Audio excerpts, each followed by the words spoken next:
آپ کو پتا ہے آپ بھی پاکستان کے وزیر اعظم MNA یا MP بن سکتے ہیں، وہ بھی صرف 100 روپے میں۔ کیسے؟ آئیے ہم آپ کو اس ولاگ میں بتاتے ہیں۔ السلام علیکم، میں ہوں سلیم نواز اور آپ دیکھ رہے ہیں نیوز ون ڈیجیٹل۔ بڑا ہی امپورٹنٹ ولاگ، بڑی ہی دلچسپ معلومات آپ کے ساتھ اس ولاگ میں شیئر کرنے جا رہا ہوں۔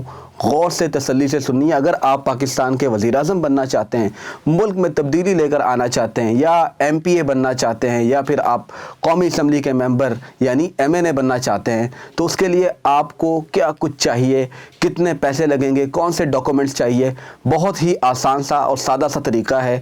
1 سے 2 منٹ میں آپ پاکستان کے وزیر اعظم بن سکتے ہیں۔ وہ کیسے؟ وزیر اعظم MNA یا MPA بننے کے لیے جو شرائط ہے وہ میں آپ کے ساتھ شیئر کرتا ہوں۔ سب سے پہلی شرط یہ ہے کہ آپ کی عمر 25 سال سے کم نہ ہو۔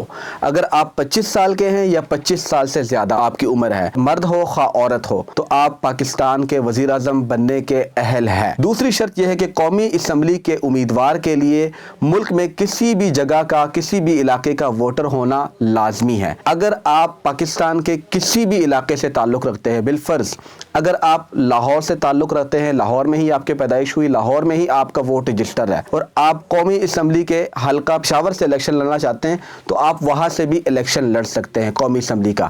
لیکن اگر آپ نے صوبائی اسمبلی کا الیکشن لڑنا ہو تو آپ کے لیے ضروری ہے کہ آپ اس صوبے کے رجسٹرڈ ووٹر ہو۔ اگر آپ پنجاب کے الیکشن لڑنا چاہتے ہیں پنجاب اسمبلی کے لیے، تو ضروری ہے کہ آپ پنجاب کے کسی بھی ضلع کے رجسٹر ووٹر ہو۔ یہ نہیں کہ آپ کراچی میں آپ کا ووٹ رجسٹر ہو اور آپ پنجاب اسمبلی میں آ کر الیکشن لڑنا چاہتے ہیں، تو ایسا ٹیکنیکلی پاسبل نہیں ہے۔ تو یہ 3 پوائنٹ آپ کی سمجھ میں آ چکے ہوں گے۔ نمبر 1 یہ کہ آپ کی عمر جو ہے وہ 25 سال سے کم نہ ہو۔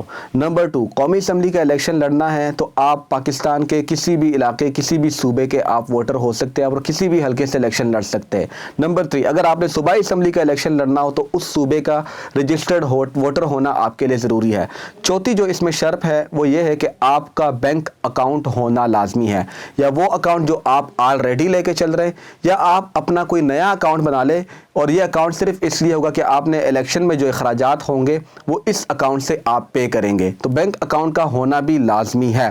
اسی طرح آپ نے اپنا نیا اکاؤنٹ بناتے ہیں یا پرانا اکاؤنٹ، ان دونوں اکاؤنٹس کی تمام تر تفصیلات جو ہے وہ بھی الیکشن کمیشن کو جمع کروانی ہوگی۔ یہ بات آپ نے ذہن میں رکھنی ہے۔ 5ویں شرط یہ ہے کہ ایک بیان حلفی یا اسٹامپ پیپر آپ کو دینا ہوگا جو کہ تصدیق شدہ ہوگا اوتھ کمشنر سے، اور کاغذات نامزدگی جو ہے وہ بھی آپ نے تصدیق کروانی ہے، اور اس کے بعد آپ اپنے کاغذات نامزدگی جمع کروا سکتے ہیں۔ اس کے علاوہ جب آپ کاغذات نامزدگی جمع کروانے جائیں گے تو آپ کے پاس تصدیق شدہ شناختی کارڈ کی کاپیوں کا ہونا بھی لازمی ہے۔ 7ویں شرط یہ ہے کہ آپ کے پاس ووٹ کا سرٹیفکیٹ ہونا بھی لازمی ہے، جس کو ووٹر سرٹیفکیٹ کہا جاتا ہے۔ وہ عام طور پر مل ہی جاتا ہے بہت آسانی سے۔ 8ویں شرط یہ ہے کہ 3 سال کا آپ نے انکم ٹیکس ریٹرن جو ہے وہ فائل کیا ہوا ہو اور وہ ساتھ منسلک کرنا۔ اس کا مطلب یہ ہے کہ آپ کے لیے NTN بنوانا، فائلر ہونا اور ٹیکس ریٹرنز جو ہے فائل کرنا کم از کم 3 سال کے وہ لازمی بھی ہے، اور ساتھ آپ نے اٹیچ کرنی جب آپ اپنے کاغذات نامزدگی جمع کروا رہے ہوں گے۔ 9 نمبر پہ جو شرط بتائی گئی ہے الیکشن کمیشن کی جانب سے وہ یہ ہے کہ 8 دسمبر 2023 تک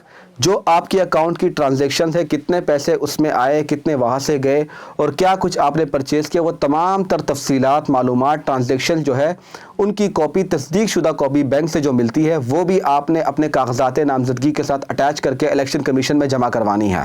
10ویں شرط یہ ہے کہ آپ اور آپ کے اہل خانہ کے جو اثاثے ہیں، جو ایسٹس ہیں، وہ آپ نے ڈکلیئر کرنے ہیں اور وہ آپ نے الیکشن کمیشن کو بتانے ہوں گے۔ اس کے علاوہ جو لوگ آپ کے زیر کفالت ہیں ان کے اثاثے اور ان کے ایسٹس جو ہے وہ بھی آپ نے ڈکلیئر کرنے ہوں گے، اور کاغذات نامزدگی کے ساتھ یہ سارے ڈاکومنٹس آپ نے اٹیچ کرنے ہوں گے۔ آخری شرط جو بڑی ہی دلچسپ ہے، جس پر میں نے ویڈیو بنائی، وہ یہ کہ قومی اسمبلی کے لیے اگر آپ الیکشن لڑنا چاہتے ہیں قومی اسمبلی کی نشست کے لیے، تو آپ کو 30,000 روپے فیس جمع کروانی ہوگی، اور اسی طرح اگر آپ نے صوبائی اسمبلی کے لیے الیکشن لڑنا ہے تو آپ کو 20,000 روپے فیس جمع کروانی ہوگی، اور ایک فیس کے اوپر آپ 5 لوگوں کے کاغذات نامزدگی جمع کروا سکتے ہیں، خواہ آپ قومی اسمبلی کا الیکشن لڑ رہے ہو یا پھر صوبائی اسمبلی کا الیکشن لڑ رہے ہو۔ اور اس میں سب سے دلچسپ بات یہ ہے کہ خواتین کی مخصوص نشستوں کے لیے صرف آپ کو 100 روپے کا فارم خریدنا ہوگا۔ یہ سب کچھ جمع کروانے کے بعد اور یہ فیس جمع کروانے کے بعد جب آپ کے کاغذات نامزدگی کی جانچ پڑتال ہوگی اور آپ نے اگر کوئی بھی ایک کاغذ ٹیمپر یا جعلی یا جھوٹی چیز وہاں پر جمع کروائی ہوگی